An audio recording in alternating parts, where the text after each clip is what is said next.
broke his leg. So the neighbors came again to offer their sympathy on his misfortune. Such bad luck, they said to the farmer. Who knows what's good or bad, he replied. The day after the accident, military officials came to the village to draft young men into the army. But seeing that the son's leg was broken, they passed him by.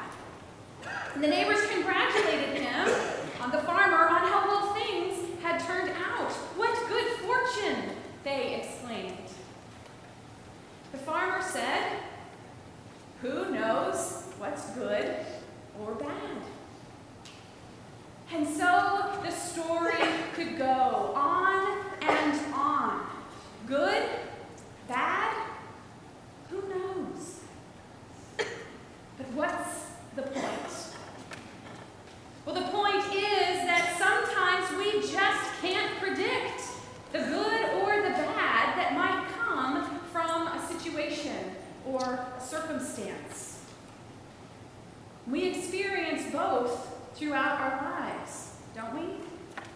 Illnesses and good health, accidents, near misses, natural disasters, or the shifting of the wind, even intentional malice of another, as well as intentional kindness. But through it all, we are invited to believe, as Romans chapter 8, verse 28 says, that all things work together for good for those who love God. You see, trusting that God is working all things for good can help us let go and let God use a situation for a greater good. Take Joseph, for example. You remember the beloved second youngest son of Jacob, who we hear about in the book of Genesis. What good fortune Joseph had. His father made him a special robe, a long robe with sleeves, as some say, a robe of many colors. What good fortune. Unfortunately, this robe didn't just show Joseph how much his father loved him, it also showed Joseph's brothers that their father loved Joseph best. And they were jealous. Oh, it didn't help that Joseph was also prone to dreaming dreams that his brothers and even his mother and father bowed down before him. His good turned bad real quick as Joseph's brothers plotted against him, at first to kill him and to throw him into a pit and make it look as though a wild animal had devoured him. Then one of his brothers, Reuben, argued for Joseph's life. Instead of killing him, they decided to throw him into the pit unharmed. And Reuben secretly planned to circle back and rescue Joseph later. But what is good or bad? You see, unfortunately, a caravan of Midianite traders happened along, and Joseph's brother Judah came up with a brand new plan. And they sold Joseph to the Midianites for 20 pieces of silver. The brothers then took Joseph's special robe, and they dipped it into the blood of an animal and gave it to their father, so Jacob believed that Joseph was dead. Such terrible misfortune for Joseph. But who knows what's good or bad? The Lord was with Joseph, and the Lord works all things for good for those who love God. And Joseph was sold again, this time to an Egyptian officer named Potiphar. the captain of the guard. And there in Potiphar's house, Joseph became a successful man. He became overseer of all of Potiphar's house and all that he had. How wonderful for Joseph to have the blessing of the Lord. Who knows what's good or bad? You see, Joseph was a handsome man, and Potiphar's wife took a fancy to him.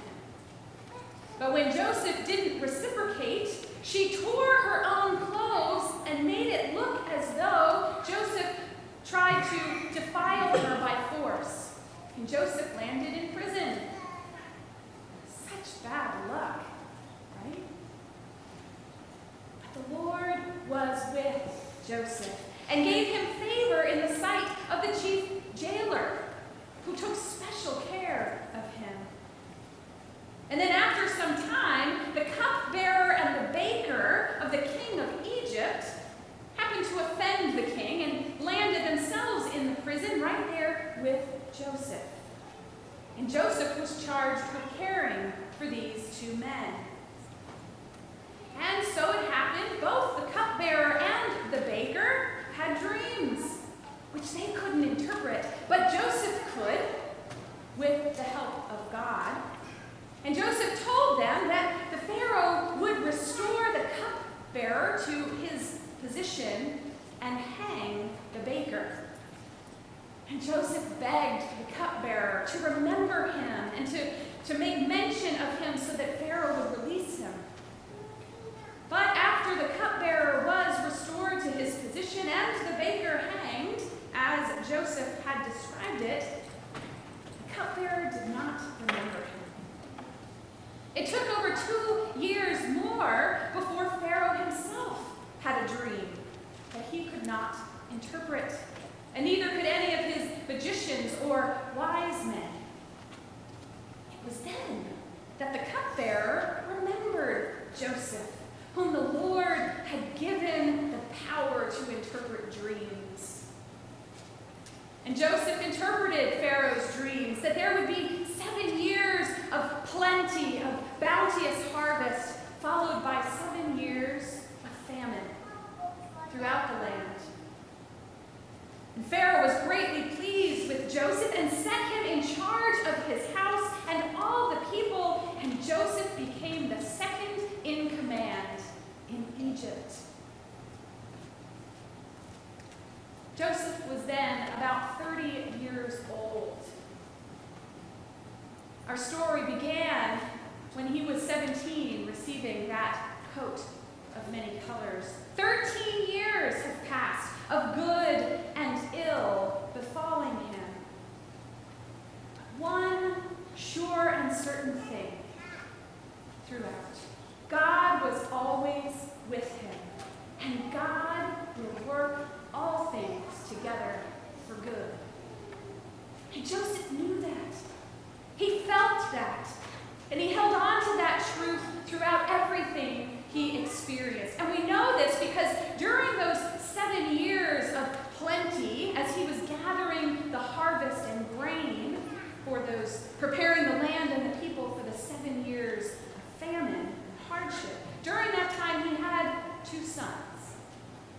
His firstborn he named Manasseh, which means causing to forget.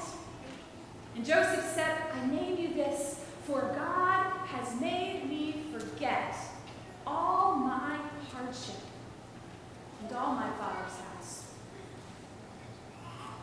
His second son he named Ephraim, meaning fruitful, for he said, God has made me fruitful in the land of my misfortunes.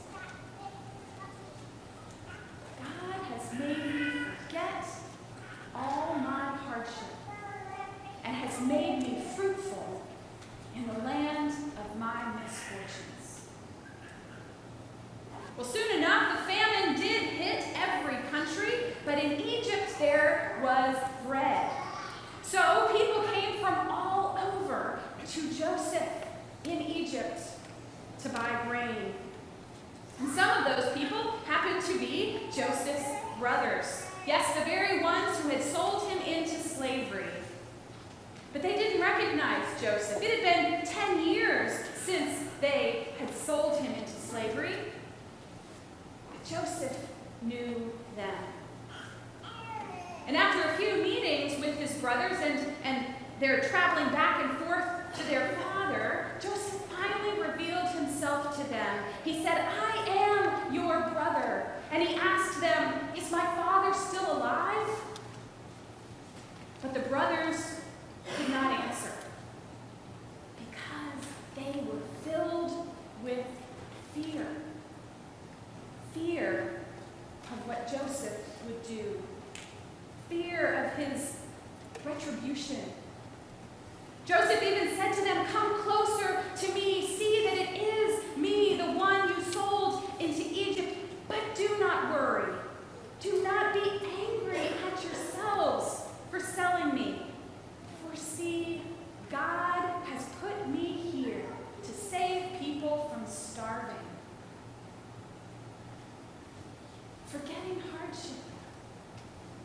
Recognizing fruitfulness in the midst of our misfortunes. Is that what forgiveness looks like?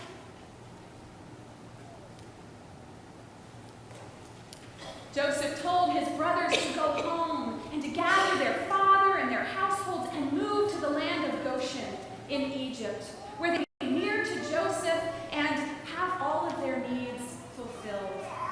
And that's what he did. Jacob and his wives and children all moved to the land of Goshen. And time passed, and the famine took its toll, and Egypt grew stronger. And Joseph continued to lead, and Jacob and his family were provided for. And another 17 years has passed before Joseph's father, Jacob, died. And still, Joseph's brothers feared his revenge against them. So it had been about 27 years since the brothers betrayed Joseph when we arrive at our little bit of the story in our Genesis reading this morning. 27 years, and yet they still could not see. They couldn't see how God could use their betrayal for a greater good. They couldn't see how Joseph didn't hold it against them. They couldn't see how fully Joseph trusted God in God's providence through all of his misfortunes. But we can see. Life is messy. Good and bad. But through it all, God is with us. And God's got this, working all things together for good. Amen.